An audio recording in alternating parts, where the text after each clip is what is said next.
खुलुमबाय रायजोफोर आंनि बे बिबिएन ब्लग इउट्युब चेनेल नायगिरि साफ्रोमखौबो आंनि गोसो गोरबोजों आं बरायनानै लाग्रोनाय जाबाय आरो लोगोसे आसा खालामो नोंथांमोना आंनि बे भिडिअखौ जोबजासिम नायगोन होननानै आं मिजिंथिबाय आरो नोंथाङा आंनि चेनेलाव गोदानै फैदोंबा आंनि बे चेनेलखौ साबस्क्राइब खालामना ला आरो खाथियाव थानाय बेल आइकन नटिफिकेसनखौ अन खालामना लागोन होननानै आं मिजिंथिबाय फैदो बिदिबा नोंथांमोना भिडिअखौ नायनानै लाग्रोदो बिथांमोननि राजखान्थि गादिखौ सिनो नागिरदों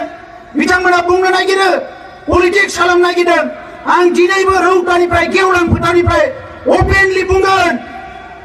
खुनु दिन बिथांमोननि गादिखौ सिनो थाखाय जों सोमावसाराखै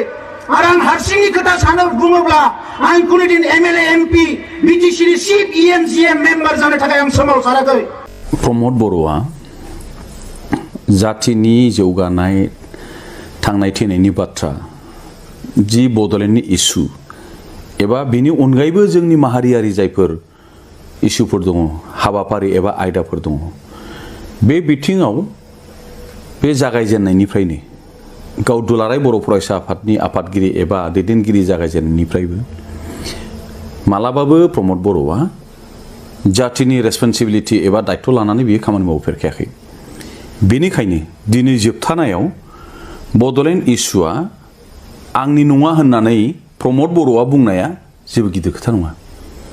खारन बियो जिखिनि एबसुआव थानानै रायजो दाबिनायनि स्ल'गान होनानै जिखिनि आन्दलन खालामबोदों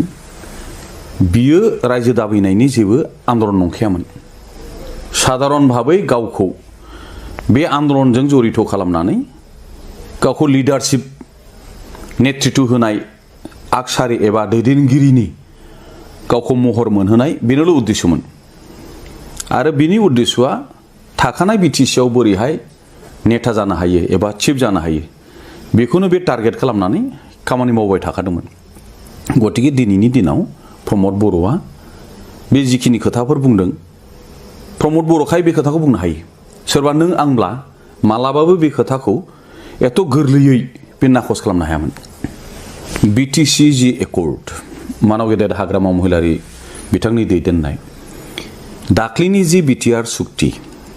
27 जानुवारि 2020 बियो कुनु कारनाव कम्पेयारेबल एबा तुलना खालामजाया मानो होनोब्ला बिटिसि सुक्तिया 6 शेड्युल कन्स्टिटिउशनेल प्रोविजननिबो खोथा दं आरो 8 शेड्युल जोंनि बर' बिमानि रावा भारतीय संविधाननि 9थि शेड्युलाव बियो थिसनजादों बिटिआर सुक्तियाव संविधान संबिजित एबा आइननि बहाय जेबो बेबस्था एबा संविधाननि जेबो गनायथिनाय बे बिटिआर सुक्तियाव गैया बेनिखायनो बिटिआर सुक्तिखौ बिटिसि सुक्तिजों तुलना खालामनानै रायलायनाया बेवहाय एसे जोंनि गोरोन्थिसो जायो रायलायथावानो नङा आरो दिनै जायखि जिखि बुङा प्रमद बर' एबसुनि माखासे दैदेनगिरिफोर जायखि जेसेबांखि बेखौ बुंनो सेस्था खालामा बिटिआर सुक्तिनि माबे दफाया जोंनि एक्जिस्टिं स्टेन्डिं जायफोर इस्युफोर दङ जोंनि राव हारिमु थुनलाइ जौगानायनि एबा रांखान्थि बिथिङाव जोंनि बिभिन्न बिथिङाव जौगानायनि थाखाय खुनु बे सुक्तियाव जेबो बिसय जेबो हाबाफारि थिसननाय जायाखै बर' रावखौ बिटिसि सुक्तिनि गेजेरजों 8 शेड्युल जों मोनबोखादों दिनै आसामनि अफिसियेल लेंगुवेज होनोब्ला जोंहा असमिया राव असमिया रावनि संविधानिक मर्यादाया मा 10 शेड्युल 8 शेड्युल दिनै बे एखे मर्यादाखौ जोंनि बर' बिमानि रावाबो 8 शेड्युल जाबाय होमब्ला बियो दिनै माबेबा साबस्टेन्सियेल बर' जोंनि रायजो राजा थानायावल' एस'सिएट अफिसियेल लेंगुवेज होनायनि थाखाय जे बिटिआर सुक्तियाव लाना फैदों बेयो जोंनि थाखाय दुखु गोनां बे जोंनि रावखौ बियो लाजि फोनांनाय जादों बर' रावखौ डिग्रेड खालामनाय जादों 8 शेड्युल मोनखानाय लेंगुवेजआ मोनसे स्टेटनि एस'सिएट लेंगुवेज जानो हाया बे स्टेटनि बियो फुल लेंगुवेजसो जानो हायो आरो 1985 आवनो जिहेतु जोंनि बर' रावा आसामनि साबस्टेन्सियेल बर' रायजो राजा थानाय जायगायाव बियो मोनसे एस'सिएट अफिसियेल लेंगुवेज महरै मोनखादों गतिके बिनि आपग्रेडेशना बहा बिनि जौगासारनाया बहा बे बिटिआर सुक्तिजों जोंनि बर' बिमानि रावा जौगायाखै बे हायदोंसो बयबो रायजो राजाया दिनै बिजिरदों नायदों जोंनि समाजाव जथेस्थ' गोरों मानसि दिनै दंसै प्रथम जेला बिटिआर सुक्ति जाबाय होननानै रंजादों बयबो बरायसोदों बे समाव बेफोर खोथाया बारा सरसा जायाखैमोन सावराय जायाखैमोन दिनै समा थांनायनि उनाव मोनसेनि उनाव मोनसे जेला बेखौ बिजिरनानै नायबाय दिनै बिटिआर सुक्तिया आखरे आखरे मावफुंजानांगौ होनबाय बे हिसाबै दिनै बिटिआर सुक्तियाव लिरनाय बिटिएडिनि जायगायाव बिटिआर जानांगौ होनबाय दिनै मास मोनथाम जाबाय गभर्नरनि दारै बिनि नटिफिकेसन ओंखारबाय नामा बिटिसि बिटिएडि बियो संबिधानजों दाजानाय दा नाम सोलायनायावनो जुदि गोजोनो आन्दोलनकारि एबसुआ प्रमद बर'मोनहा इउपिपिएलआ गतिके गभर्नमेन्टआ बेखौ चान्स लागोन नोंखायनो दिनै आसामनि गभर्नरनि दारै नटिफिकेसन मोनसे दिहुनबाय जे बियो बिटिएडि नंला बिटिआर जाबाय बेखौ दिनै एबसु इउपिपिएलआ बिराद रंजानानै बरायबाय बे मोनसे ओनसोलनि मोनसे जायगानि नाम सोलायनायाव बिनि गुन सोलायनाय जाया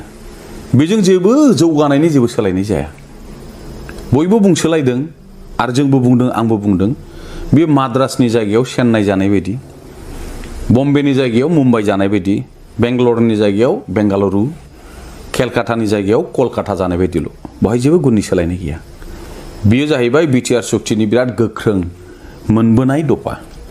एचिभमेन्ट होननानै जेखौ बुंदोंमोन बेवहाय जेबो एचिभमेन्ट गैया दिनै बेयो रुपायन जाबाय इमप्लिमेन्ट जाबाय नाम्बार 2 बाउन्डारि अल्टारनेशन कमिसन एडजासेन्ट बिटिसिनि थानाय गामिखौ दानख'नो हागोन दाजाबनो हागोन बिटिसि जेला सुक्ति खालामदोंमोन आरो दिनैनि बिटिसिआ 9,000 बर्ग किल'मिटार ओनसोला बेवहाय गोबां गामि दं दा बे गामिफोरखौ बेसेबां बिटिसिनि सिङाव थिसनजायो 50% बिनि बारा बिनि खम लाम लाम एबा कन्टिगुवास मेनटेन खालामनो थाखाय 50%नि खमाबो थिसनजादों मेक्सिमाम खोलानि एरियाया सोबावनांगौ होननाय थायाखै माखासे कयेकटाल' थादों आरो बेखौ डिसपुटेड लिस्टआव दोननाय जादों जथेस्थ' एग्जामिन खालामनानै बिसार खालामनानै नायबिजिरनानै खोलानि बाउन्डारिया ख्रा जाखादों दिनै बिटिआर सुक्तिनि गेजेरजों जायफ्रा बारनलांनो गोसो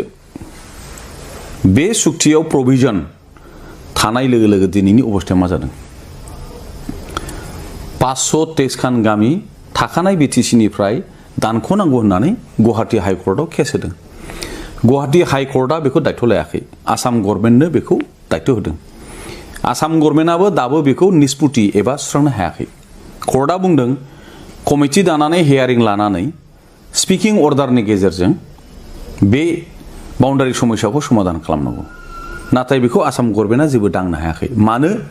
बिटिसि सुक्तिया मोनसे संबिधाननि गेजेरजों संशोधननि गेजेरजों बेखौ दाजानाय बेखौ बिदि बोखारलाबायनो हाया बे हिसाबै जायफ्रा बिटिसिनिफ्राय बारनलांनो निगिरनाय गोबां रावारि रायजो राजाफोर बिथांमोनहा जुजियै जेननानै मेंनानै सिरि थाबायमोन नाथाय बिटिआर सुक्तियाव बे प्रभिजनखौ लाबोनाय लोगो लोगो कमिसन दानानै आरो सोलाय सोल' खालामनाय जागोन होननाय लोगो लोगो दिनैहाय बयबो सिरि मोनजोब्बाय आरो खोलानि गोबां गामिया दिनैहाय दानख'नायखौ दिनैहाय लुबैदों आरो बिनि थाखाय कमिसनाबो जाबाय एबसुनिफ्राय भाइस प्रेसिडेन्टबो थाबाय जयन्त बसुमतारी